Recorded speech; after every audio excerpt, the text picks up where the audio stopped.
We're smooth 98.1 FM. Good morning and welcome to Freshly Pressed on a wet Thursday morning, the 16th of May, 2024. I've been joined this morning as we pick up the papers. Hope the issues on the headlines will keep you warm, at least, and probably get you cracking.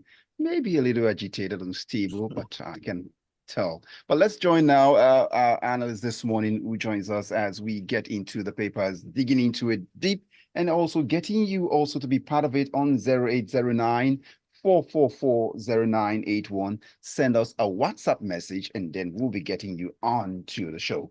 You can also raise down to catch a live stream of this edition on youtube.com/smooth 981 FM Lagos. You can subscribe to our YouTube channel. There you know whenever we come online and we're streaming. So that said, let's say big good morning. But before we meet our guest this morning, it is often said that there is a stage in life when men attain a certain level, they become minerals. They transform into different minerals. At some stage, they become bronze. At some stage, they become gold. At some stage, they become diamonds. And they just keep moving on like that until. But this man I'm going to talk about right now is the latest diamond in town. He's joined the big boys club right now. I say good morning to Joseph Obari. Good morning to you. Thank you very much, Mats. It's All good to right. be here again. Listeners, you're welcome to the show. All right, Joe, let's pick up the first paper. And this one is something that I believe disturbs the man on the street and as well as you and I. The Punch newspaper comes across with this headline: Nigeria's inflation hits 33.69%. That's what we're looking at. Is this a cause for worry? And what does this mean for the man on the street with this figure? I guess it doesn't even need a statistics to tell us what is going on because we are all feeling it.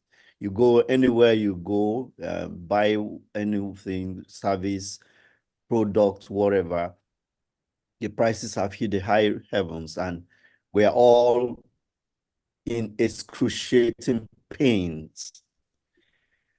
So the statistics is just for the record purposes, I guess, because every Nigerian knows that this thing is biting very hard and from the lowest to the highest. Because unless those who are really just living on our ticket, like the government officials who cruise around on taxpayers' money and so on, everybody is feeling the bite of this inflation.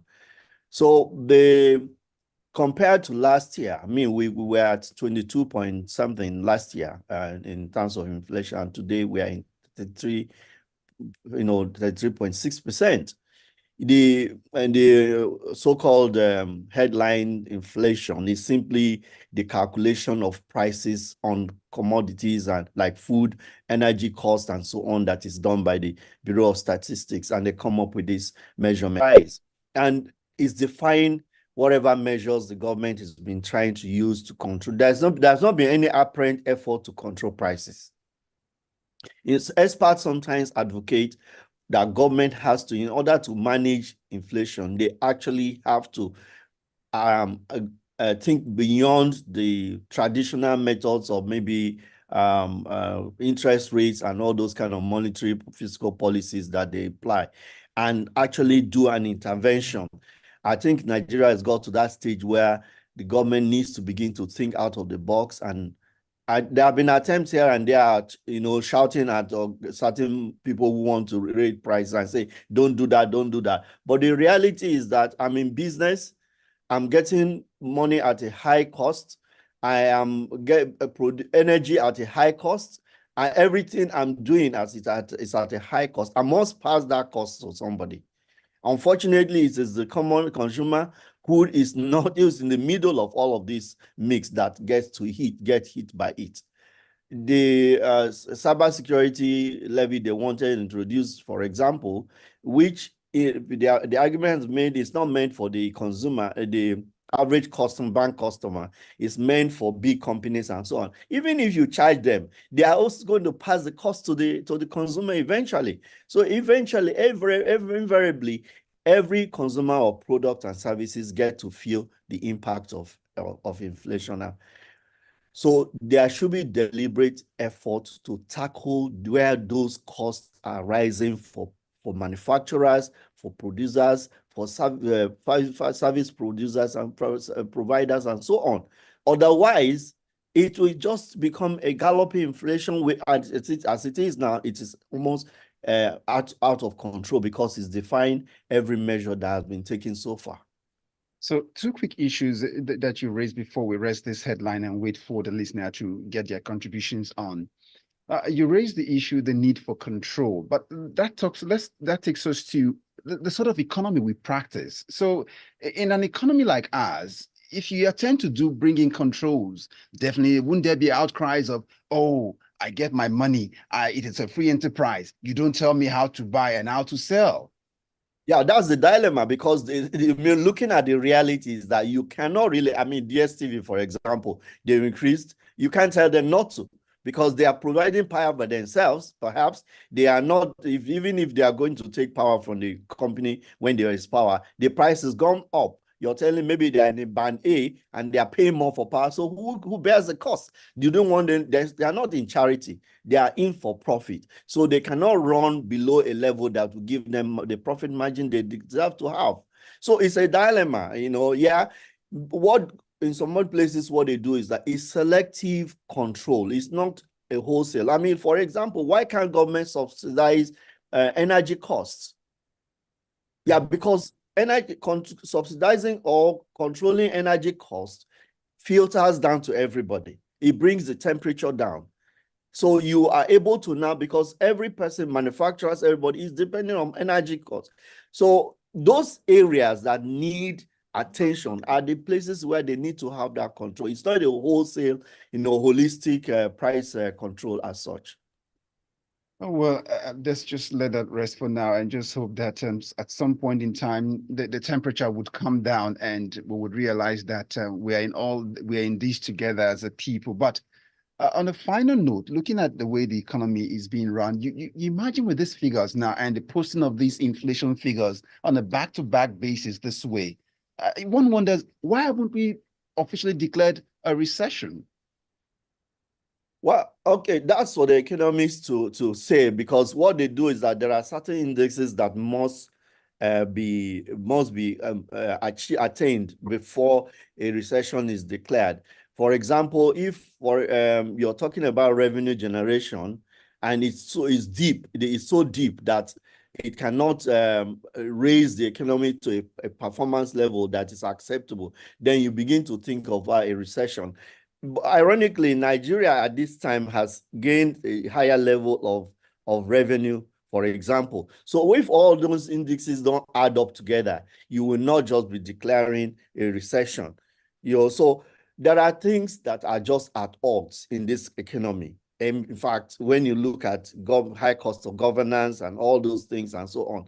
But in real terms, we have gained more in terms of revenue generation than before, So it may appear, from my layman's point of view, that perhaps all the indexes for declaring a recession are not there.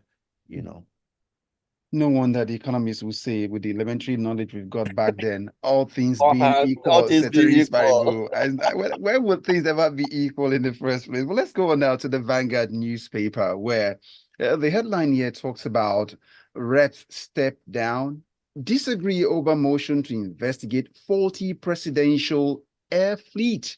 That's what we are in here. And you're talking about with this inflation figures, and should we be talking about this right now? But help us build into this story.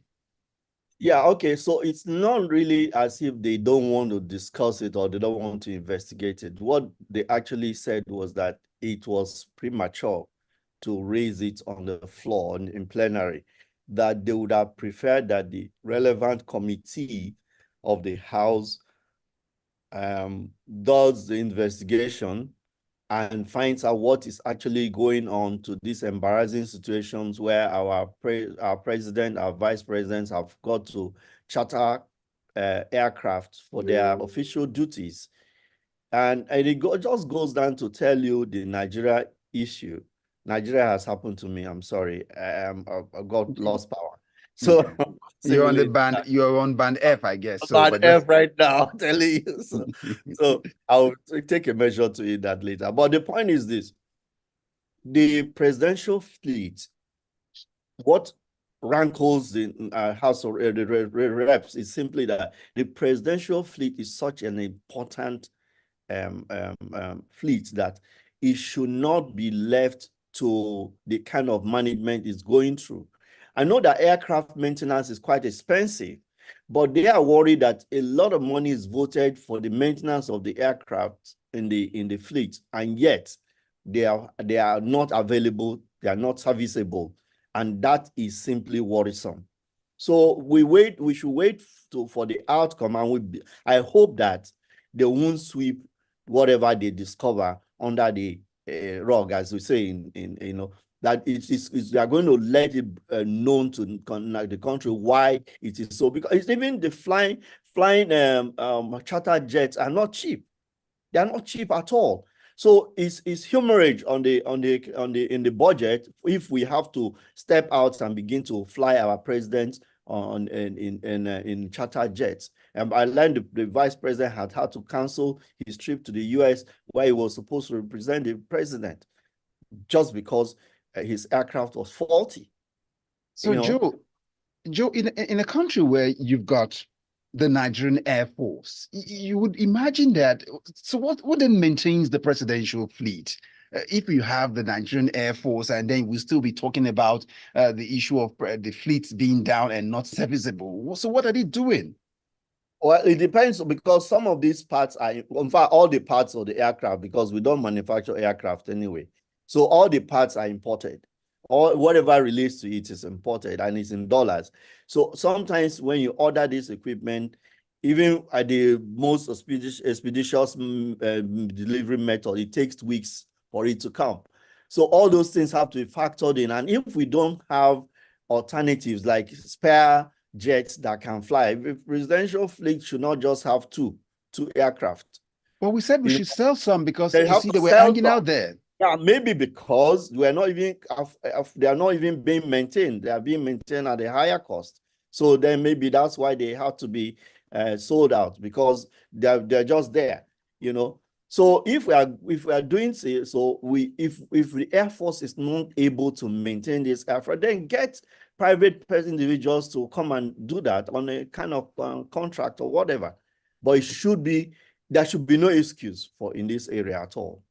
Joe, one more issue relating to this aircraft. Let's relate because during the discussion, someone had raised the matter of, look, even the British Prime Minister flies via the British Airways. That brings us back. So, would the existence of a national carrier save us some of this embarrassment?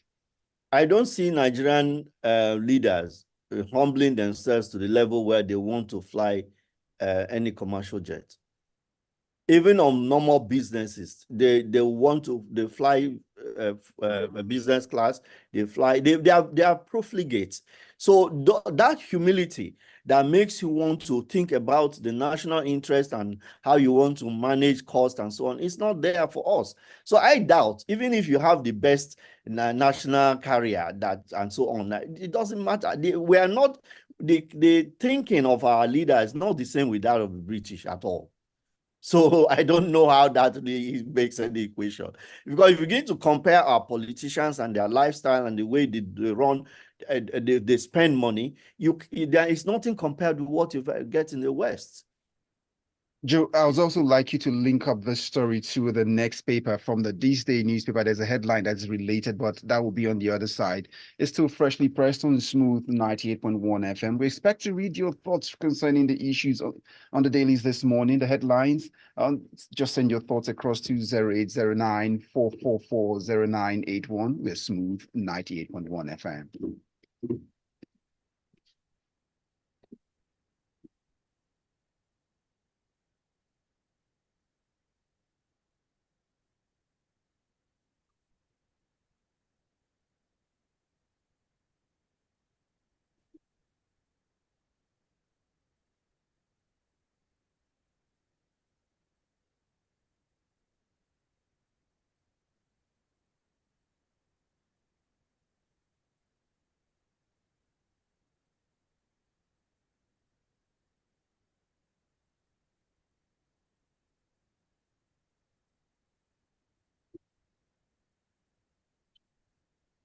We're smooth 98.1 FM. We're still picking up the papers. It's freshly pressed this morning. It is the 16th of May, 2024. Joseph Obari, the new fresh mint diamond, mined out in this category right now in that club, is with us this morning, breaking out, giving us diamond perspectives.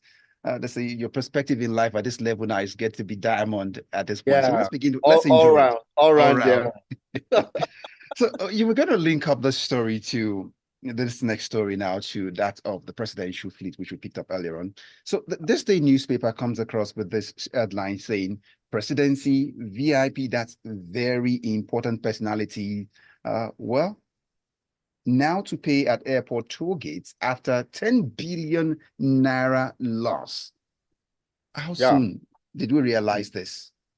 It's shocking, but it just goes to what I said before, that our public officers have always lived on on subsidy generally, and it's been the order of the day that the whole of the system is built around largesse and subsidy for public office holders. So they drive cars that is paid for taxpayer, they fuel it with taxpayers' money. They use it for personal uses, for their personal purposes.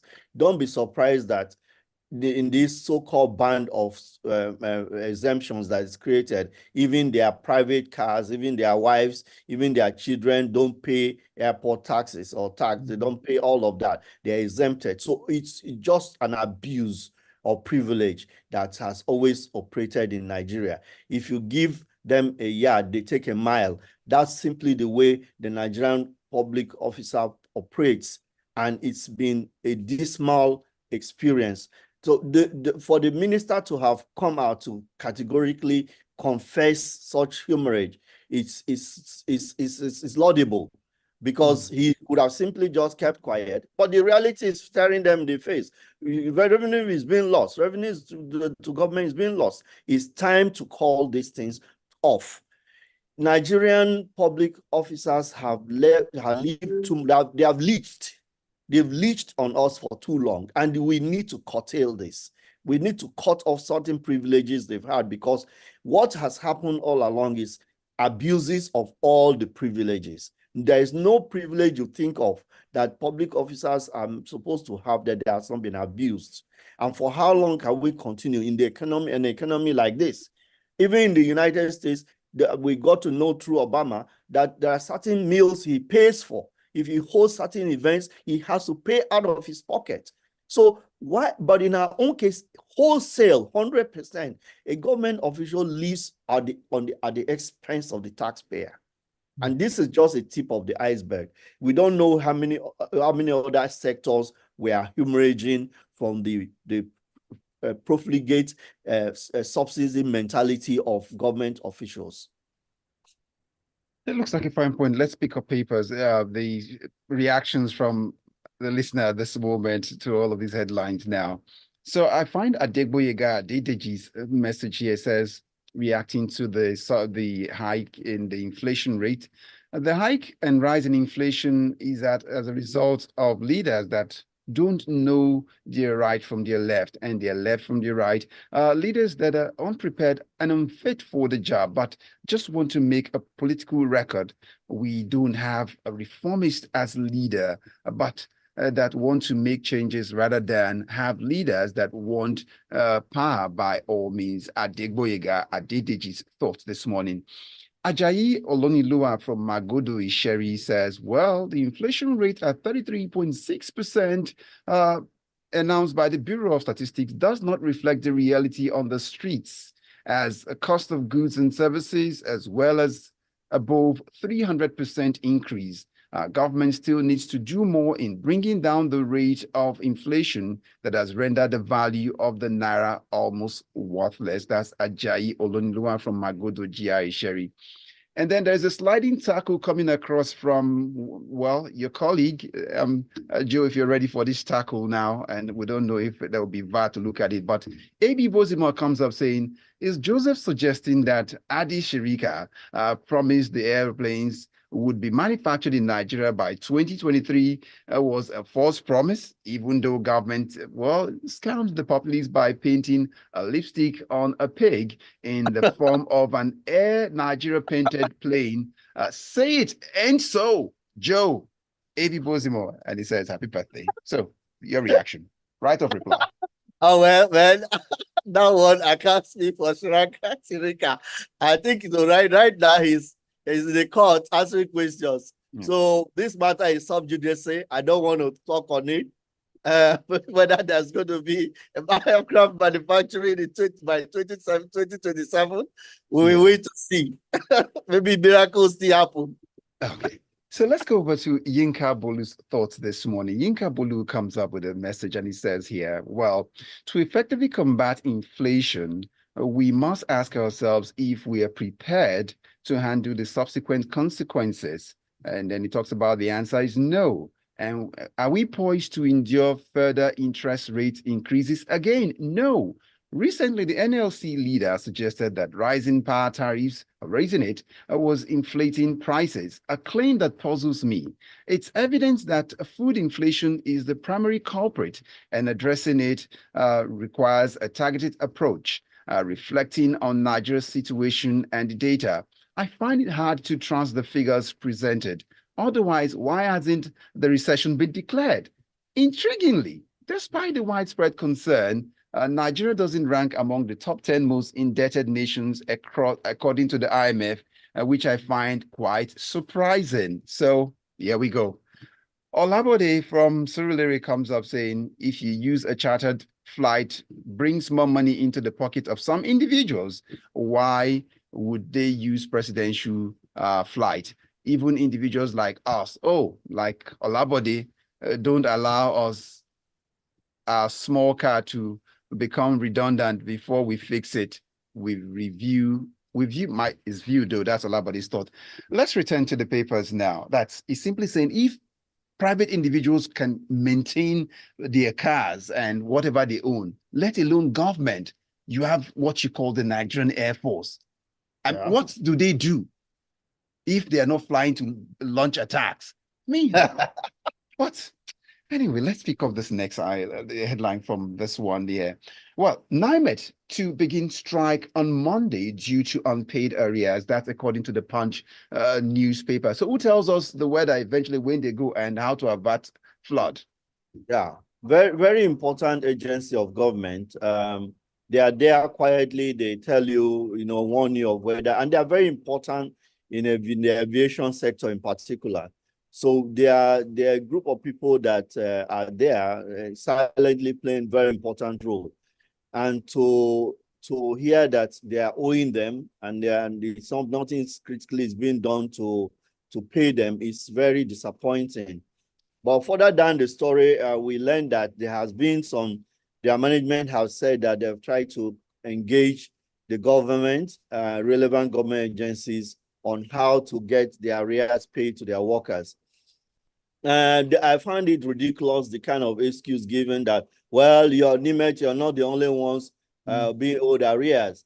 We had to batch those who are being owed, and you're in the next batch. I think they're in the 6th batch, and currently the 5th batch is being paid.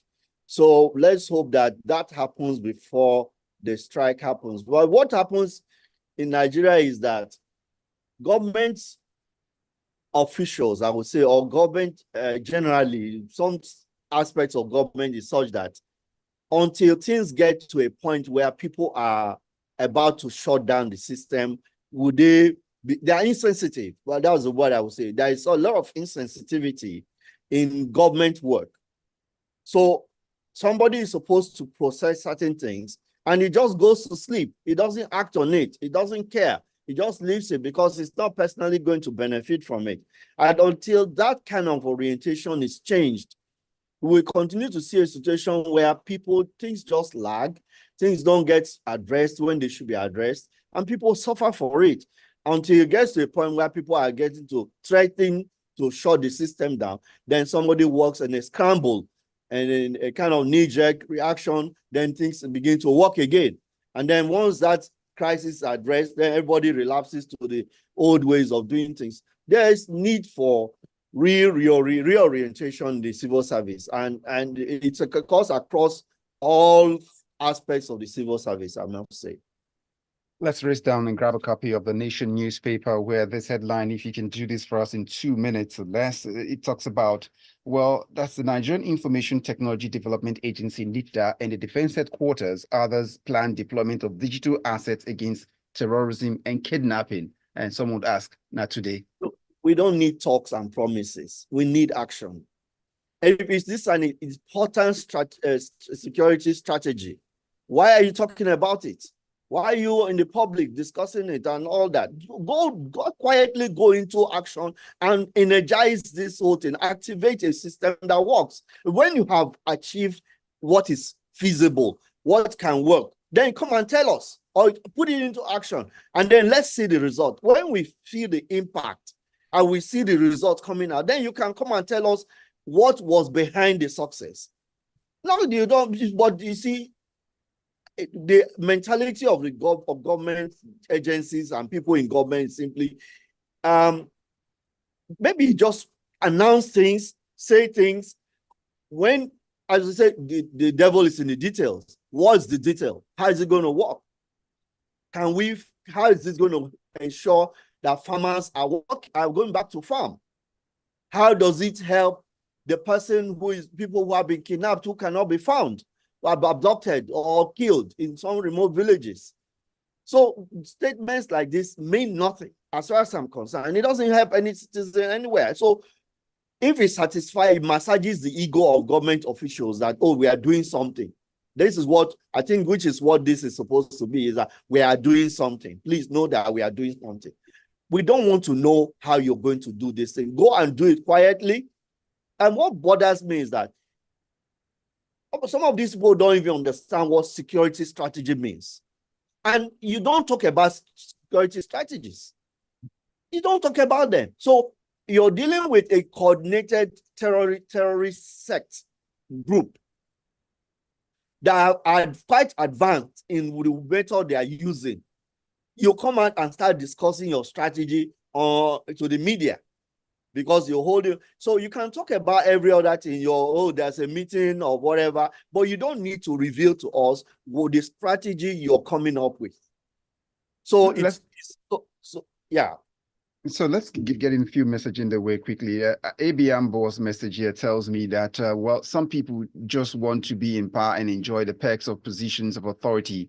They have no time for the work of public service. They only pretend about it. That is, well, it goes on. When the welfare of the people is not their concern, why would they care about the rising inflation? Abilade Ambo from Badagry. Francis comes up from Marine Beach here, says, you have 15 cars, for instance, and you cannot maintain just 2 or 4 for use. Does that make any sense? Why not sell off some and use the money to fix the few you can maintain adequately within the limits of your budget? Isn't it a shame that we are having this kind of national embarrassment under this administration? After all, someone's son will fly the presidential fleet like it's dad's Jeep. If it means flying in commercial flights, so be it, as it will cut down cost, hopefully. Then I go over to pick up a message from Christy from Ikeja. On payment at the toll gate, we are just trying to get at the lower class yet again. Have you seen the way the so-called VIPs drive through the gates and the fees collected? Have you seen the road leading to the international airport going to the former AIB, that's Accident Bureau? Well, it doesn't, it's deplorable. Christy from Ikeja says that. So if you have the mind, stop that VIP passing and say your e-ticket, come and pay. Anyway, let's go on. Ibrahim from Ibrahim Zachary tells me here, says, well, it's unfortunate that when the value of a thing is not known, abuse is inevitable. Nigerian leaders are simply not good managers of resources. That's why we are where we are. Also, no consequences for bad behavior. Imagine inflation 33.6%, and Hajj pilgrimage is still subsidized to the tune of 90 billion naira. This is incredible and laughable. Ibrahim Zachary sent us that one. And I also see a message from OJ from Banana Island. I see JJ's thought from Ekpe. I also see Ian's message also.